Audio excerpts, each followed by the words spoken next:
জয় জুবিন দা জয় জুবিন দা জয় জুবিন দা জয় জুবিন দা জয় জুবিন দা জয় জুবিন দা মানে এটা বৰষুণ অলপ লগাব লাগিব বোকা মানে এইখিনিতো বোকা হ'ব এইটো পৰা কৰি আহিছে এতিয়াও কৰি আহিছে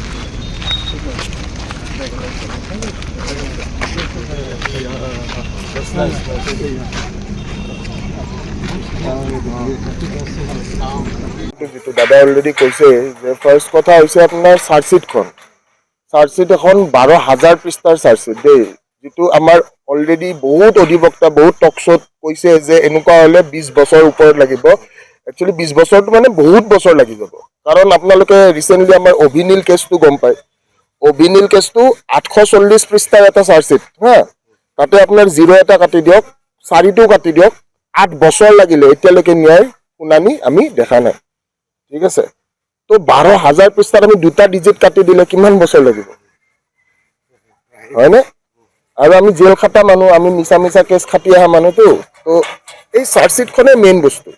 কিন্তু জুবিনদাৰ চাৰ্জশ্বিটখনত আপোনালোকে যদি চাই জুবিনদাৰ চাৰ্জশ্বিটত কি আহিছে যে বিহু কমিটিৰ ষ্টেটমেণ্ট মই এটা মাজতে কথা কৈ গৈছিলোঁ বোলে জুবিনদা ঢুকাইছে ছিংগাপুৰত ইনভেষ্টিগেশ্যন চলিছে ক'ত উল্লুবাৰীত অসমখনক উল্লু বনাই থৈ গৈছে তো এই কথা কিছুমান আমি ভালকৈ বুজি পাব লাগিব আৰু অসমৰ নাম্বাৰ 1 অনুৰাগীজনে আজিৰ ডেটলৈকে মই জেল খাটি আহি আকৌ ঘূৰি দাদাকে এনেকুৱা এটা অৱস্থাত দেখা পাইছোঁ তাৰপিছত মানে ইয়াতকৈ বেয়া আৰু কি লাগিব পাৰে আৰু এটা মই আহ্বান জনাম হাতযোৰ কৰি আমাৰ গোটেই যিখিনিয়ে মানুহে প্ৰকৃততে দাদাক ভাল পায় সেই মানুহখিনিয়ে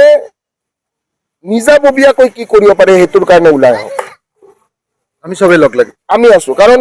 অকলে মই বহুত কৰিলোঁ অকলে মানে মোৰ এনেকুৱা হৈছে মই দেখিছোঁ যে ক'ৰবাত নহয় ক'ৰবাত শলঠেকত পেলাই দিয়ে অকলে তো এতিয়া এটলিষ্ট জুবিনদাই যেনেকৈ আমাক ইউনাইটেড কৰি থৈ গৈছিলে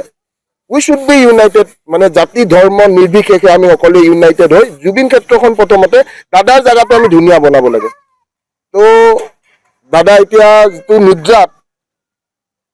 দাদা টোপনি মাৰি শান্তি পাব নেকি আপুনি এনেকৈ টোপনি এনেকৈ ধূলিত আপুনি টোপনি মাৰিব পাৰিব নেকি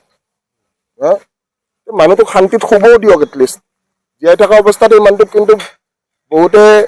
সমালোচনাই কৰিলে বাৰু কিন্তু এটলিষ্ট নিদ্ৰা অৱস্থাত অকণমান মানুহটোক শান্তি দিয়াটো মই বিচাৰোঁ আৰু মই যিটো কৈছোঁ মই ভক্ত হিচাপে মই যিখিনি কৰিব লাগে যদি সঞ্জীৱনী পাহাৰো দাঙি আনিব লাগে মই সঞ্জীৱনী পাহাৰো দাঙি আনিবলৈ সাজু হৈ আছোঁ আৰু চৰকাৰৰ পৰা 1 টকা নোলোৱাকৈ কাম কৰি দেখাম এইটো ভিক্টৰ দাসৰ চেলেঞ্জ থাকিল হ'ব